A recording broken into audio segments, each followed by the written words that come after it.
We're a performance advertising platform that does lots of search, lots with Facebook. We're an API integration and all that sort of side of things. So I've got lots of data. So again, first morning after England's lost, you've all maybe had a couple of drinks, you're feeling a little bit jaded, you've battled through the Dublin traffic. Logistically, I forgot this is in North Dublin, booked a hotel near our office in South Dublin, so you can imagine the time I got out of bed this morning to get here for 8:40. So I'm going to now throw data at you, just to get the day going kind of thing. Throw some statistics at you, throw some thoughts, some theories, and ultimately give you some tips as well as to things that we see within the data across the customers that are on our platform, and talk you through some scenarios of where you guys could maybe do more on Facebook. How many people are doing Facebook advertising as of today? Okay, so some of you. How many people might actually do it after I finish talking, or maybe just run for the hills and just ignore it constantly? Yeah, we'll see how it goes from there. But absolutely, I think there's a huge amount of things that can be embraced, but we'll dive into the data and start to play. I love numbers. I work with numbers every day. And Facebook's a really interesting scenario. It's certainly a grower. I mean, when we start to think about how much people are actually starting to interface with Facebook, we can see that there's a huge amount of people. There's over 1 billion people in the world today actively interact with Facebook and actually post things on Facebook and talk to their friends on Facebook. And Facebook's kind of going through its evolution and trying to figure itself out as to where you've got all these people and all these eyeballs. What is the advertising revenue model for us? And it's steadily starting to grow. I mean, when you think about Facebook launching way back than Q3 2012, obviously, because I've just brought sort of a year's worth of data. They didn't really have a great amount of ad revenue. It was only about $150 million when they started to kick off. Now we're looking at a business that has in excess of $2 billion in ad revenue, which people go, wow, $2 billion, it's a huge amount of money. The reality is actually it's still just trying to find its feet. When you compare it to something like Google, and obviously Google's huge, which made $58 billion last year. Companies like Yahoo at $6 billion. Facebook's really just figuring its way out, but it's steadily growing and it's steadily bringing more advertising to the table. And we'll talk a little bit about advertising units and how they perform later on. When you break it down and you look at it from a geography point of view, obviously, as we all know, America's a big place and America kind of adopts things quicker, kind of comes across the sea, hits the UK and then pushes on through Europe. America is virtually half of all of the advertising revenue on Facebook. So huge amount of users, huge amount of eyeballs, just under $1 billion of ad revenue. But Europe holds its own in that little mix, and we're starting to see steady growth. I think the interesting thing to just pull out of this slide is effectively what we seem to see on Facebook is Q1, they always seem to get this little sort of dip in revenue. So it maybe suggests that they're stronger in certain verticals in the way, from an advertiser point of view. So, I mean, if I think back and I relate this to search and historical big quarters and things like that, Q1 is a really big quarter for finance. So you get a huge amount of finance spend hitting the marketplace in Q1. So maybe Facebook's not getting as much financial advertisers in that space as they could compared to retail or travel or other areas. So it's just interesting to see that dip constantly occurring across the Q1 piece before Q2, Q3 builds and goes from there. Interestingly, there's a huge amount of people on Facebook outside of North America. So the first couple of slides I've talked about, advertising revenues and Facebook users, and in excess of 1 billion people and $2 billion of ad revenue. What's interesting to see is that there's a huge amount of users outside of North America on Facebook, and more users in certain parts of the world than there are in America on Facebook, when you look at it that way around. So that it's interesting to see. So obviously up here, I don't know if we've got I don't want to press a button and hit the laser and something go badly wrong on here.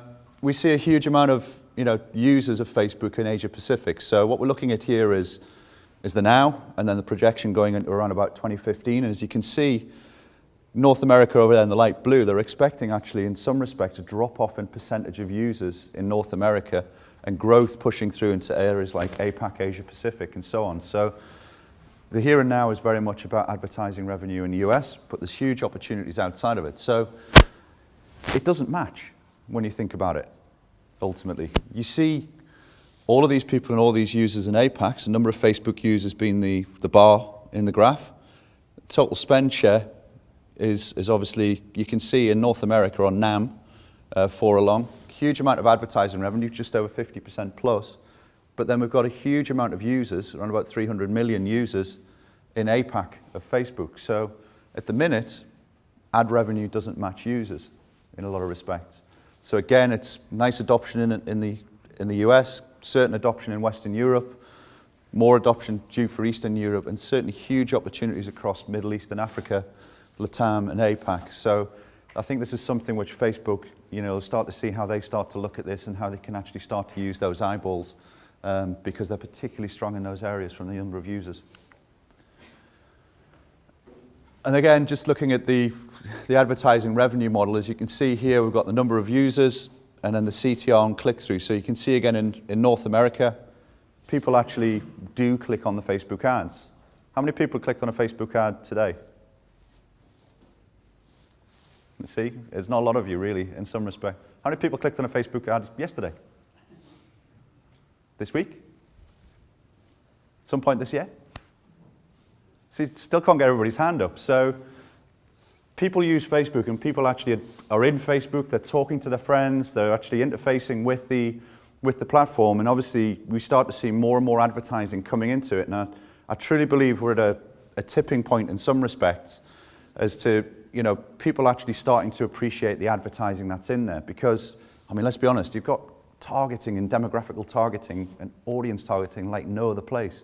Everything that, about the user that's using Facebook, we know, because they've given us that information in a lot of respects. They've told us where they are, their likes, their dislikes, what they're interested in, where they work, which school they used to go to, who are the friends, and then we'll start to see more and more tailored advertising coming in. So I truly believe we're going to see a huge amount of growth in Facebook advertising, as more so than we actually are already seeing in the years to come. So how do you actually take advantage of that? So I wanted to kind of give you 4 tips and talk you through some theories around what can I do on Facebook, or where should I go on Facebook to place my advertising to get the maximum benefit from actually being a Facebook advertiser. Because as we saw there when I asked the room, not many people put their hand up before I click on ads. Is that because their ads aren't in there? Well, no, there's ads in there, but there's a huge amount more actual opportunity to get involved for sure.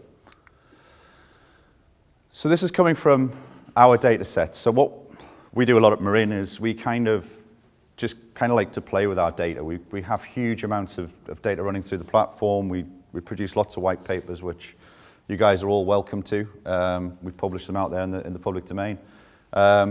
So we took a subset of all of our Facebook advertisers on the platform and actually looked at what do we see in that sense. So just to give you an idea of what we're talking about, we have about $6 billion of ad revenue globally running through our platform. So we have a huge amount of clicks, huge amount of eyeballs, lots and lots of traffic to play with. So it's not me just taking a little subset of a little part kind of for the UK. This is on a global level. So we see that literally the newsfeed placement hugely outperforms the right-hand side. And there's some reasons for that, and we'll talk about that in a few slides, but 44 times higher performance on average on the newsfeed compared to the right-hand side is compelling enough to say, as a marketer, you should be placing your advertising obviously in the newsfeed rather than the right-hand side alone. So, but then you back that up with a 67% lower CPC and a 5 times higher CTR. We kind of know where we need to play in some respects currently as we see performance-wise as marketers on Facebook. So we kind of like take it a little bit further and break it down and compare them and see what's going on. So again, here we're looking at CPC and CTR, and then ultimately CPA. Everything as marketers we should strive to is, it's great if you get a low CPC and you get a high CTR, but the game is, making a conversion, making sure it happens, and ultimately delivering business for your customers or for your businesses, or if your agency is working with your customers. So we see on the newsfeed plus the right-hand side ads, we see a very, very low CPC, medium level CTR. Newsfeed alone, the CTR is absolutely huge. You pay a little bit more on the CPC, but the CTR far outweighs it. And then when you look across to the other side on the right, we've got the newsfeed only, the darker blue line being the conversion rate, there's a huge jump in conversion rate from the newsfeed advertising. When you kind of then think about the right-hand side only over here, we're talking about a CPA in excess of $9 compared to $3 on the newsfeed. And over here, we're talking about a CPC of 60 cents compared to effectively 20. So you can really see that the performance gains are in the newsfeed. So if you're operating in Facebook advertising today, newsfeed's the place to be. If you're thinking about getting into it, absolutely go for the newsfeed in a lot of respects. There's probably a theory why that is the case. We know that on Facebook, a huge amount of people access it via their mobile phone. I mean, obviously, there's some of you sat in here on your laptops today. It's quite interesting study. Everybody's got Apple Macs today. Where's the I'm a PC kind of sticker? You know, there's literally, I'm just looking at apples everywhere. Particularly like this one up here, it's got like a man kind of throwing the apple. Pretty cool, that. I like that. But there literally isn't a PC in here. I've got a PC, but my PC actually looks like a Mac because I kind of want to be part of the cool crowd, but I can't use a Mac because I'm really rubbish with it. But anyway, I digress. There's a huge amount of people access Facebook via their mobile phone. And I reckon, obviously, if I was to ask this room, who accesses Facebook via their mobile phone every day? Who doesn't access Facebook via their mobile phone and just uses their desktop? That's it. So, obviously, Facebook recognized that. We know that 70% of the global users of Facebook access it via a mobile phone. So then when you think about ad performance on a mobile phone, there is no right-hand side. It literally all falls through the newsfeed. So your chance and opportunity to hit all of the people in the here and now as marketers using a right-hand side ad is very, very slim, because in the here and now and people surfing and talking about the England match last night and literally sticking hashtags saying, don't come back Suarez, Liverpool hates you, all this sort of thing. He'll still come back and score loads of goals, never will love him, but that's by the by. You're just not going to access the people that you need to access in the here and now who are looking for that thing at that time because they're doing it on their mobile phones. So again, think about the mobile phone performance, and we'll break that down, and again, you can see it here. We looked again at CTR and CPC, and we looked at desktop plus mobile, we looked at desktop only, and we looked at mobile only. And you can very, very clearly see lower CPCs, much higher CTRs in the mobile space. It's the newsfeed. The newsfeed is performing 44 times better than the right-hand side. So if anything, I've really kind of rammed the newsfeed down you this morning, kind of to say, please just do newsfeed if you know. I think on top of that, a nuance and a key area then to consider is how many people are using custom audiences in their advertising? See, fewer hands than the ones that said I'm doing the advertising. Custom audiences far outperforms the categories in the interest piece. I think the great thing with advertising on Facebook is you can build these groups and you can build the audiences and you can build the pertinent thing that you want to see and the people that you want to advertise to. It's kind of unlike search marketing. Obviously, with the search side of things, we know what people type into the search box. We know that they're kind of looking for the Sony camera. But we don't know who's behind that. We don't know where they are. We don't know the likes, their interests, because search works and it grew and it went massive because we could put an ad in front of somebody for a Sony camera when they looked for the Sony camera. We could never get into this sort of stuff like you can on Facebook, where you can actually understand the people, the audience, the likes, dislikes, demographics, everything. So we see that custom audience advertising from our data sets is a huge performer and far outweighs the category interests. We're not saying that you shouldn't do the category and interest stuff. You should find a blend of the two for sure. But custom audience is certainly the place where you're going to really drive, a lot of bang for your buck. The final thing, an area which people sometimes miss with Facebook is the creative message. You really do have a chance to stand out and be in people's faces. And from what we see and how we see in the data, to say it's not just John's opinion this morning, this is kind of the data that we see. Creative really goes off really quickly. Again, if I think of relating it to search marketing, you create your search ad and you kind of have your 3 lines with your 25 in the header, 35 on Google. It doesn't change that much. It kind of changes from time to time, or you insert prices and stuff like that.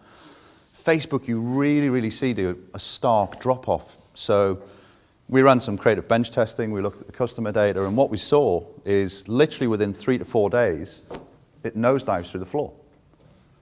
So again, as marketers or people running Facebook campaigns, can't stress enough, think about freshening up the creative. So maybe people sat in the room there going, it's been about 6 months since I changed something.